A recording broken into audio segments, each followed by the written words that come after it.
Hey everybody, Scene Kid Rar XD 2020 here, back again with yet another album review. In today's episode of Let's Talk About Trash, I'm going to be giving my opinion and a small little rant about the newest album by the now broken up electronic duo Blood on the Dance Floor, titled Hollywood Death Star, released in 2019. This album is the follow-up to the band's 2018 11th studio album Cinema Erotica, which, like the majority of their albums and this one that I'm reviewing, it sucks a big one.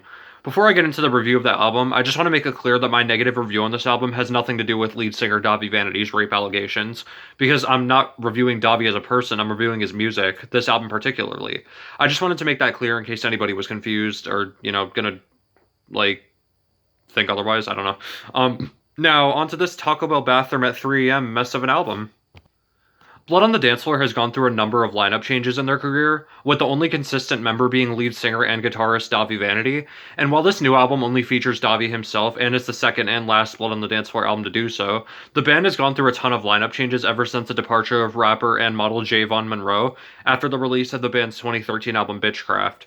And to be completely honest, despite the various lineup and producer/label changes, Blood on the Dance Floor has not changed one little bit, and this album only proves that theory further. Most of this album is literally just Davi singing songs where he tries to prove that he's not a pedophile and that all the accusations made against him are fake, even though they're not. It's been proven, and it's still being proven. All while trying to convey a vulnerable side of himself with songs like Hoping for the Impossible. That sounds like a poem I could have written in middle school, and my hair was still swept over my left eye, and my teeth had black lipstick all over them. It just has these really cheesy emo cliche lyrics that sound similar to quotes like, "My smile represents my pain, oh, so edgy," and stuff like that, like the stuff you'd find on Google Images. Songs like this by Blood on the Dance Floor ultimately just feel like Davi is trying to gain some sort of sympathy from the listener to make them forgive him for his disgusting accusations, and think stuff like, "Oh, it was just a mistake, he wasn't thinking, everyone deserves a second chance, blah blah blah." And then we have songs like Sweet Like Popsicles, which was a song that I was actually blatantly surprised by until I heard the third verse. It's a song that once again goes back to the overly sexual themes that Blood on the Dance Floor used to talk about on and on in their older music, like repeatedly, like all the time. It's entirely disgusting, especially due to the fact that Davi is literally a 30-year-old man. But to be fair, it's Blood on the Dance Floor. I should have thought about that when I listened to the song, and when I heard the random boobies in the first verse that has nothing to do with the rest of the song, aside from the third verse. That little ad-lib is almost a warning that Blood on the Dance Floor hasn't changed one bit.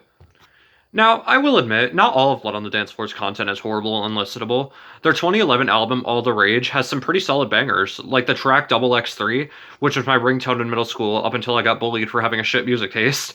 But back to the album I'm supposed to be talking about, Hollywood Death Star. This album just has an uneven, messy blend of over-sexual songs with overproduced electronic beats, which are the most notably positive things about this album, and overly cliche emo-esque songs that Davi uses to gain sympathy from the listener and convey some sort of emotional side that probably isn't even actually there. I mean, he's a sociopathic pedophile, for crying out loud. Him having emotion is like the Tin Man having a heart. It's entirely impossible, and it will never be there. I'm giving this disgusting mess of an album a 0 out of 5, and I'm going to pray to the MySpace gods every single night that Blood on the Dance Floor stays broken up forever and that Davi rots in prison while the 12-year-old scene queens, as they like to call themselves, who defended his disgusting actions cry in the courtroom. I hope you guys enjoyed this review/rant of the new Blood on the Dance Floor album, and I hope you enjoyed this episode of Let's Talk About Trash. If you have any other suggestions for shit albums I should review, or just albums in general, leave them in the comments, like, subscribe, and if you haven't already, go watch my go watch my first episode of 6ix9ine's Gooba, where I review that, and I just talk about how shit it is, like I did with this album. Anyways, guys, that's our review for today. Until then, until the next one, my name is Zero. I will see you guys in the next video.